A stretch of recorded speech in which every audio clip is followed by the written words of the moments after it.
যাদবপুর বিশ্ববিদ্যালয়ের অচলাবস্থা কাটাতে পড়ুয়াদের আর্জিতে সায় কর্তৃপক্ষের। পড়ুয়াদের সঙ্গে বৈঠকে বসতে চলেছে যাদবপুর বিশ্ববিদ্যালয় কর্তৃপক্ষ।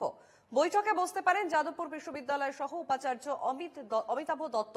হাসপাতালে চিকিৎসাধীন বিশ্ববিদ্যালয়ের অন্তর্বর্তীকালীন উপাচার্য ভাস্কর গুপ্তের সঙ্গে আলোচনা করেই এই সিদ্ধান্ত নেওয়া হয়েছে। আমাদের সঙ্গে ফোন লাইনে রয়েছেন প্রতিনিধি সুস্মিত মজুমদার। সুস্মিত, পড়ুয়াদের আর্জিতে সায় যাদবপুর কর্তৃপক্ষের।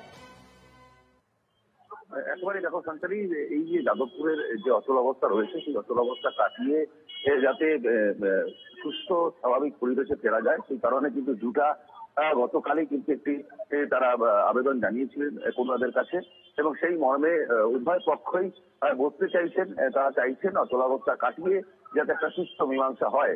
তার কারণ তারা চাইছিলেন যে এই মধ্যস্থতা হিসাবে উপাচার্য থাকুক, কিন্তু উপাচার্য যেহেতু এখন অসুস্থ রয়েছেন, তিনি হসপিটালে ভর্তি রয়েছেন, সেই কারণে সহ উপাচার্য যেন এই বিষয়টি তিনি দেখেন সেই কথা মাথায় রেখেই কিন্তু আলোচনা হয়েছে এবং আলোচনার পর তার সিদ্ধান্ত হয়েছে যে সহ উপাচার্যের উপস্থিতিতেই এই আলোচনা হবে এবং তাদের যে দাবি দাবা রয়েছে, তাদের যে দাবি রয়েছে সেই দাবিগুলো মানবেন কিনা না মানবেন সেই বিষয়টা কিন্তু পরের কথা। প্রথমত কথা যে একটি সুস্থ সমাধানের পথে হাঁটতে চলেছে যাদবপুর বিশ্ববিদ্যালয় এবং যাদবপুর বিশ্ববিদ্যালয়ের পড়ুয়া এবং যাতে এই অচল অবস্থায় যে আন্দোলন তারা চালিয়ে যাচ্ছে সেই জায়গাটা একটা সুস্থ মীমাংসা হবে বলেই মনে করা হচ্ছে।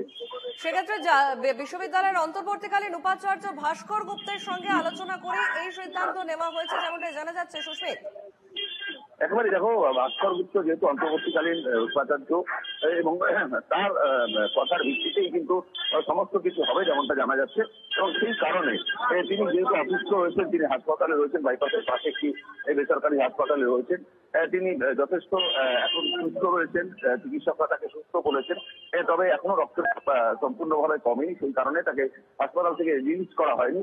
সেই কারণে তার সঙ্গে কথা বলা সম্ভব হয়েছে। সহ উপাচার্যের সঙ্গে কথা বলেছেন এবং উপাচার্যের সঙ্গে কথা বলার পর উপাচার্যের অনুমতি নিয়েই কিন্তু এই মধ্যস্থতাকারী যে আলোচনা বা মিটিং বলা যেতে পারে সেটা কিন্তু হবে, এমনটাই সিদ্ধান্ত নিয়েছেন কর্তৃপক্ষ এবং সেই কারণে সহ উপাচার্যর অনুপস্থিতিতে সহ উপাচার্যই এই বিষয়টি সম্পূর্ণ দেখবে বলে জানা গিয়েছে। বেশ, ধন্যবাদ সুস্মিত।